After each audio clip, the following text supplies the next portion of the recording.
இப்போ fitness awareness எல்லார்கிட்டையுமே வந்துடுச்சு. சாப்பிட்ற உணவில் ப்ரோட்டீன் ரிச்சாக இருக்கணும்னு நிறைய பேர் எதிர்பார்க்குறோம். எவ்ரிடே நான்வெஜ் மீல்ஸ் மட்டுமே எடுத்துக்க முடியாது. ஒரு சில நாட்களில் வெஜிடேரியன் ஃபுட்டை அவாய்ட் பண்ணவும் முடியாது.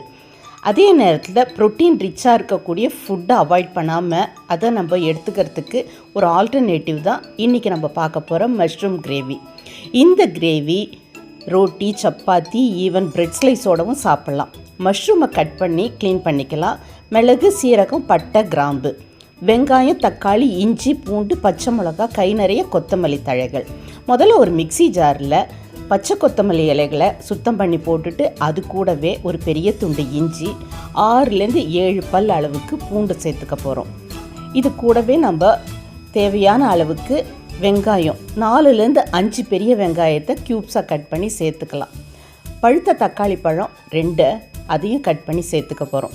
இந்த பேஸ்ட் அரைக்கிறதுக்கு ரொம்ப வழவழன்னு இருக்கணும்னு அவசியம் இல்லை. சும்மா கோர்ஸாக இருந்தாலே போதும். அந்த அளவுக்கு இருந்தால் தான் கிரேவி நல்ல டேஸ்ட்டாக இருக்கும்.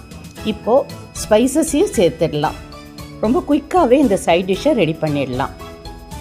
இப்போது மிக்ஸி ஜாரில் இது எல்லாத்தையும் அரைக்கிறப்பவே மஞ்சப்பொடி, மிளகாத்தூள், தேவையான அளவுக்கு உப்பு, கலருக்காக கொஞ்சமாக காஷ்மீரி சில்லி பவுடரையும் சேர்த்துக்கலாம். இது எல்லாத்தையும் சேர்த்து அரைச்சி விழுதாக எடுத்துக்க போகிறோம். 1 டம்ளர் தண்ணியை அலசி தனியாக எடுத்து வச்சுக்கலாம். ஒரு பேனில் நெய் இல்லை வெண்ணெய் ரெண்டுத்தில் ஏதாவது 1 ஸ்பூன் எடுத்து ஹீட் பண்ணிவிட்டு அரைச்சி வச்சுருக்க மசாலா விழுதை இதில் சேர்த்து கைவிடாமல் கிளறணும். அதோட ராஸ்மெல் போனதுக்கப்புறம் நம்ம க்ளீன் பண்ணி வச்சுருக்க மஷ்ரூம் பீசஸை இதில் சேர்க்க போகிறோம்.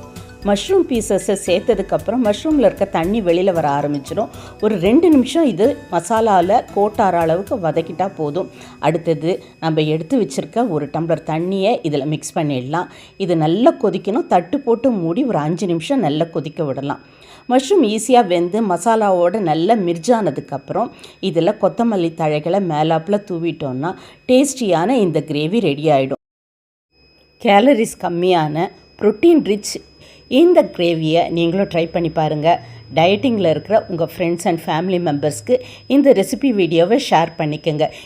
இனி வரும் நாட்களில் குயிக்காக செய்யக்கூடிய டேஸ்டியான சத்தான பல ரெசிபீஸ் உங்களுக்காக காத்துட்ருக்கு.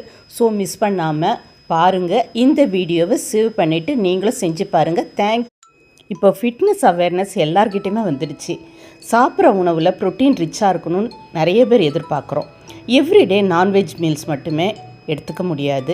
ஒரு சில நாட்களில் வெஜிடேரியன் ஃபுட்டை அவாய்ட் பண்ணவும் முடியாது. அதே நேரத்தில் ப்ரோட்டீன் ரிச்சாக இருக்கக்கூடிய ஃபுட்டை அவாய்ட் பண்ணாமல் அதை நம்ம எடுத்துக்கிறதுக்கு ஒரு ஆல்டர்னேட்டிவ் தான் இன்றைக்கி